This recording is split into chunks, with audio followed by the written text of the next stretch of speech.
ఆచి chicken masala delimitation పై కేంద్ర ప్రభుత్వం కీలక నిర్ణయం తీసుకోబోతోంది.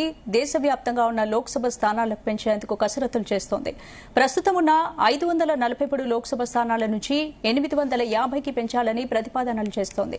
అందులో కేంద్రపాలిత ప్రాంతాలకు 35 లోక్సభ సీట్లు ఇవ్వాలని నిర్ణయం తీసుకున్నట్లుగా తెలుస్తోంది. దీంతో మహిళలకు 33% రిజర్వేషన్ల అమలుపై ఈ నెల 16, 17వ తేదీల్లో పార్లమెంటులో చర్చ జరిపేందుకు కేంద్రం నిర్ణయం తీసుకుంది.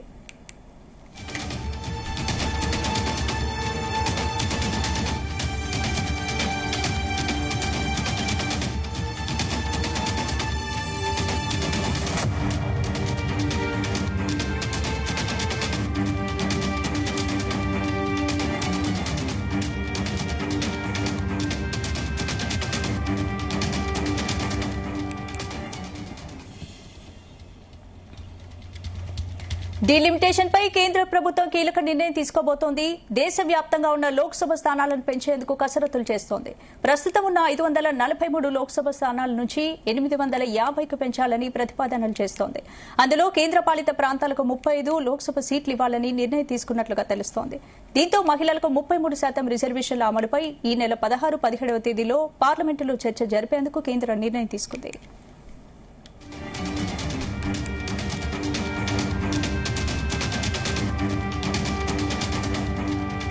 ఇందుకు సంబంధించి పూర్తి అప్డేట్స్ మా చీఫ్ న్యూస్ కోఆర్డినేటర్ రాధాకృష్ణ అందిస్తారు. రాధాకృష్ణ, గుడ్ ఈవినింగ్ స్పందన.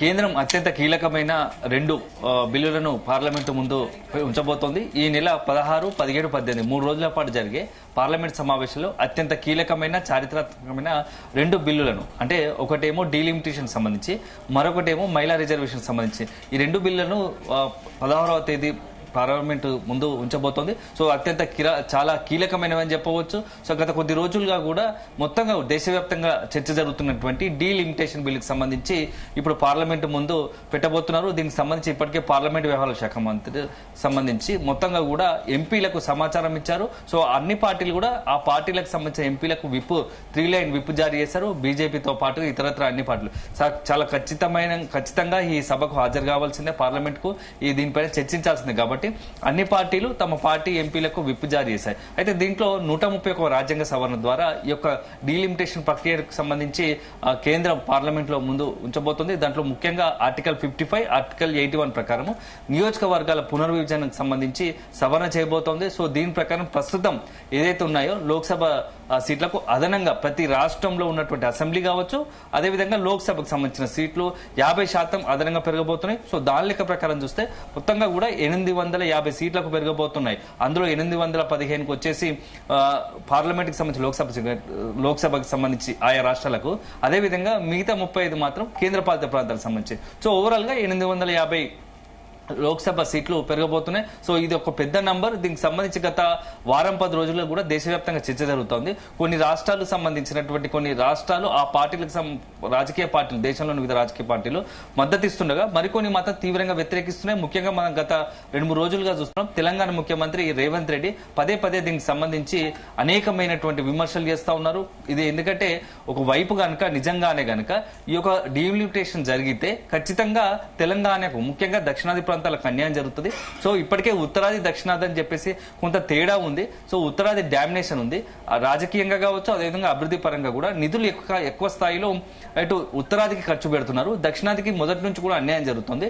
ఇప్పుడు ఇలాంటి తరుణంలో ఇప్పుడు ఉన్న వాటికి ఆల్రెడీ ఉత్తరాదికి ఎక్కువ సీట్లు ఉన్నాయి. ఇప్పుడు కనుక మళ్ళీ ఒక 50% పెరిగితే అది మరింత పెరుగుతాయి. సో అల్టిమేట్ గా దీనివల్ల దక్షిణాదికి తీవ్రంగా అన్యాయం జరుగుతుంది. సో ఈ నేపథ్యంలో దీనికి సంబంధించి కొంత ఈ డీలిమిటేషన్ ప్రక్రియను జనాభా ప్రాతిపదికన, సెన్సెస్, ఎందుకంటే కులగణన కావచ్చు, జనగణన చేసిన తర్వాతే చేస్తే బాగుంటుంది అని చెప్పేసి కూడా డిమాండ్ చేస్తూ వచ్చాడు.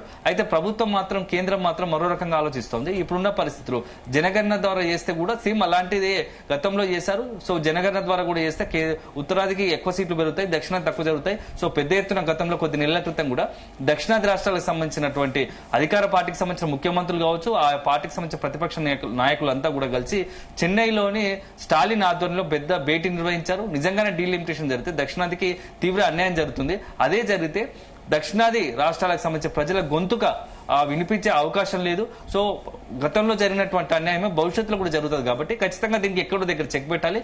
మన వాయిస్ దక్షిణాది రాష్ట్రాలకు సంబంధించినటువంటి రాజకీయ నాయకులు కావచ్చు, పార్టీలు కావచ్చు, అదేవిధంగా ప్రజల గొంతుకుని గట్టిగా వినిపించాలి.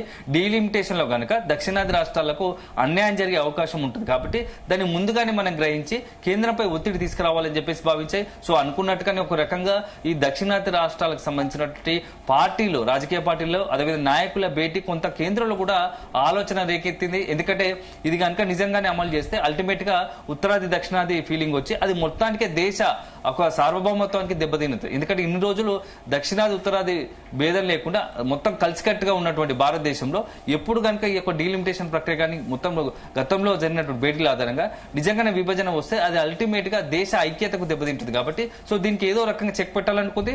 అనుకునే విధంగా జనగణన కాకుండా ప్రత్యామ్నాయ వేదికగా ఆలోచించింది. సో దాంట్లో భాగంగా ఒకవైపు నియోజకవర్గాల సంఖ్య పెరగాలి, అదే సందర్భంలో అన్ని రాష్ట్రాలు మొత్తం సమన్వయపరచాలి. అనే ఉద్దేశంతోనే ఇప్పుడు కొత్తగా ఈ యొక్క 131 రాజ్యాంగ సవరణ ద్వారా ఆర్టికల్ 51 అదేవిధంగా 81 లో కొంత సవరణలు చేస్తూ ఇప్పుడు పార్లమెంట్ ముందు తీసుకోబోతుంది. దీని ప్రకారం ఏంటంటే ఆయా రాష్ట్రాల్లో ప్రతి రాష్ట్రంలో అసెంబ్లీలకు సంబంధించి అదేవిధంగా లోక్సభకు సంబంధించి ఉన్న వాటికి అదనంగా 50% చేరుతాయి. సో ఒక హ్యూజ్ గా పెరుగుతుంది. సో దీనికి అదేవిధంగానే మరొక చాలా అత్యంత కీలకమైనది మహిళా రిజర్వేషన్ బిల్లు కూడా దీనికి తీసుకొస్తున్నారు. సో మహిళా రిజర్వేషన్ గతంలో పెట్టినప్పటికీ కొంత సవరణ చేస్తా ఉన్నారు. సో యాక్చువల్ గా ఏంటంటే గతంలో పార్లమెంట్ లో పెట్టినప్పటికీ జనగణన తర్వాత, ఎందుకంటే ఇప్పుడు ఉన్నటువంటి 2011 జనాభా లెక్కల ప్రాతిపదికనే ఇప్పుడు మనం ఈ యొక్క డీలిమిటేషన్ కావచ్చు మహిళా రిజర్వేషన్ అమల్లోకి వస్తుంది. సో ఎల్లుండి 16వ తేదీ పార్లమెంట్ కు వచ్చిన బిల్లు ముందు సవరణ పెడితే ఖచ్చితంగా నెక్స్ట్ ఎన్నికలకు 2028-29 జరిగే ఎన్నికల్లోనే, సాధారణ ఎన్నికల్లోనే మహిళా రిజర్వేషన్ అమల్లోకి వస్తుంది. ఒకవైపు మహిళా రిజర్వేషన్ అమల్లోకి రావడము, మరోవైపు నియోజకవర్గాల సంఖ్య పెరగడం. సో కాకతీయంగా ఒక రకంగా చెప్పాలంటే రెండు రకాలుగా నియోజకవర్గాల సంఖ్య పెరగడం, అదేవిధంగా మహిళలకు కూడా కొంత ప్రాధాన్యత పెంచడం. కాబట్టి ఆ రెండును బేస్ చేసుకునే ఈ నెల 16 జరిగే పార్లమెంట్ సమావేశాల్లో ఈ రెండింటిని బిల్లును తీసుకురాబోతున్నారు. సో ఈ నేపథ్యంలో చాలా అత్యంత ప్రాధాన్యత సంతరించుకుంది. ఒకవైపు ఏమో కేంద్రం సంబంధించి అధికార పార్టీకి సంబంధించినటువంటి ఎన్డీఏ కూటమి ఇప్పటికే బీజేపీతో పాటు అన్ని తన మిత్రపక్షాలకు, ఎన్డీఏకి సంబంధించిన మిత్రపక్షాలన్నిటికీ కేంద్ర హోంశాఖ మంత్రి అమిత్ షా ఇప్పటికి కొంత గైడ్ చేశారు. సో నియోజకవర్గాల సంఖ్య పెరుగుతుంది. సో దానికి అనుగుణంగానే మీరు ప్లాన్ చేసుకోండి. రాష్ట్రాలకు సంబంధించి అదేవిధంగా లోక్సభ అసెంబ్లీ కావచ్చు, లోక్సభ సీట్లు పెరుగుతాయి కాబట్టి సో మనం కలిసికట్టుగా ఈ యొక్క బిల్లుకి సంబంధించి మన వాయిస్ వినిపించాలి పార్లమెంట్ లో. సో ఏదైనా ప్రతిపక్షాలకు సంబంధించి కావచ్చు, పార్టీలో ఉన్నటువంటి కూటమికి సంబంధించినటువంటి పార్టీలో ఏదైనా అనుమానాలు, సందేహాలు ఉంటే వాటిని మనం ఖచ్చితంగా క్లియర్ చేయాల్సి ఉంటుంది. కాబట్టి రాధాకృష్ణ, ఇప్పుడు ఈ సీట్ల పెంపుతో రాష్ట్రాల మధ్య ప్రాతినిధ్యం ఎలా మారుతోంది, అలాగే దక్షిణ భారత రాష్ట్రాలకు అన్యాయం జరుగుతుందనే విమర్శలు వస్తున్నాయి, ఎలా చూడొచ్చు? మొదటి నుంచి కూడా సీఎం రేవంత్ రెడ్డితో పాటు మొదటగా చాలా రాష్ట్రాలు కూడా ఈ యొక్క డీలిమిటేషన్ వల్ల దక్షిణాదికి అన్యాయం జరుగుతుందని చెప్పేసి వాదన గతంలో వినిపించారు.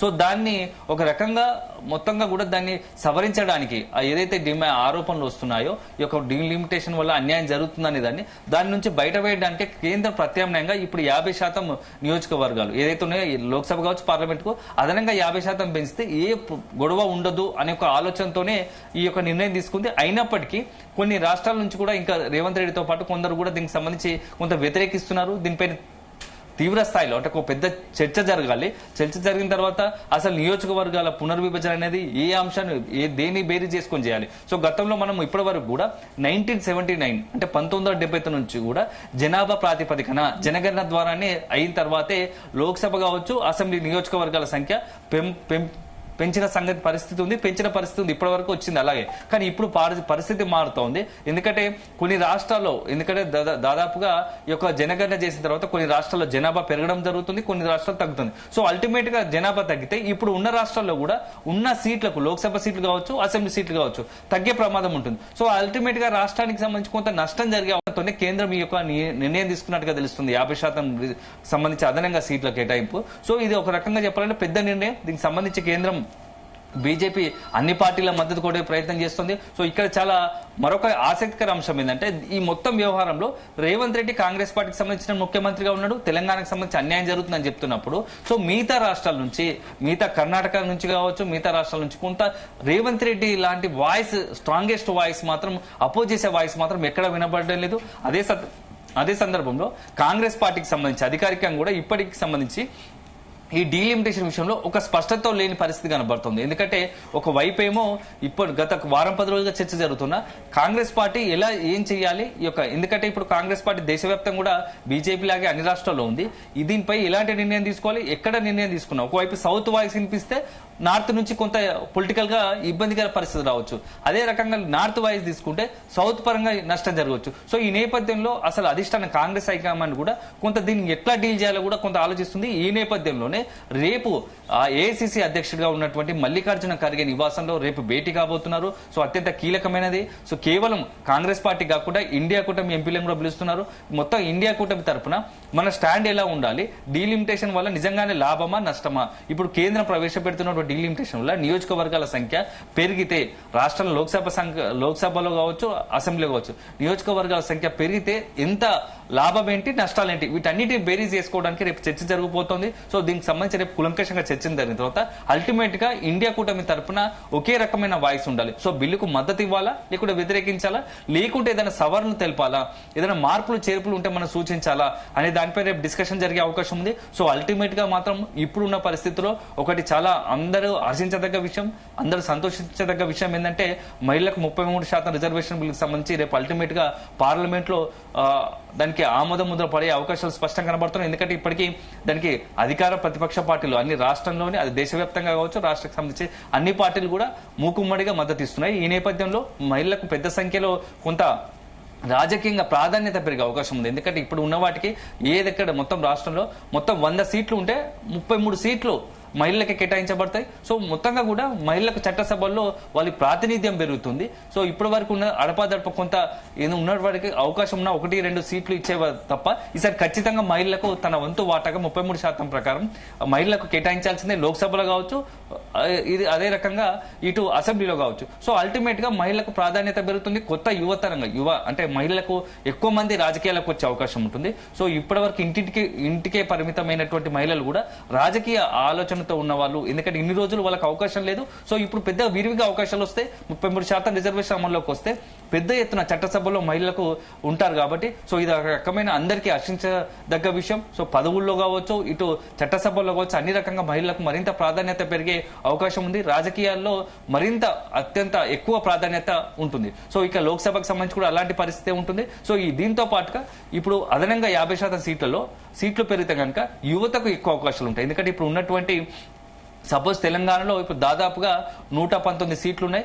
దీనికి అదనంగా అంటే దాదాపు 50% అంటే 60 సీట్లు వచ్చి చేరే అవకాశం ఉంటుంది. సో దీనికి అల్టిమేట్ గా ఈ 60 సీట్లు కొత్త స్థానాలు, కొత్త నియోజకవర్గాలు ఏర్పడతాయి. సో కొత్త తరం వారికి, ఇప్పుడు ఉన్న వారికి ఏమంటే సీనియర్ తో పాటు కొత్త తరం వారికి కూడా కొంత రాజకీయానికి అవకాశం కనబడుతుంది, చట్టసభలకు వెళ్లే అవకాశం ఉంటుంది. సో అల్టిమేట్ గా ఇది ఒక మంచి నిర్ణయమే అయి ఉంటుందని చెప్పేసి కూడా ఇటు చాలా మంది విశ్లేషకులు కావచ్చు, అందరూ రాజకీయ మేధావులు అంతా కూడా అభిప్రాయపడుతున్నారు. సో ఒక రకంగా చెప్పాలంటే దీనికి సంబంధించి మొత్తంగా కూడా డీలిమిటేషన్ సంబంధించినటువంటి రాజకీయ పార్టీలు కావచ్చు, ఇతరత్ర సంఘాలకు కావచ్చు, ఏదైనా రకమైనటువంటి ఏంటంటే కొంత వాటికి సంబంధించిన సందేహాలు అనుమానాలు ఉంటే ఖచ్చితంగా అది కేంద్రం వీటన్నిటిని కూడా నివృత్తి చేయడానికి సిద్ధంగా ఉందని చెప్పేసి కూడా ఎన్డీఏ సంబంధించిన పక్షాలు కావచ్చు, బీజేపీ చెప్తున్న పరిస్థితి కనబడుతుంది. స్పందన. Right, thanks for the updates Radhakrishna.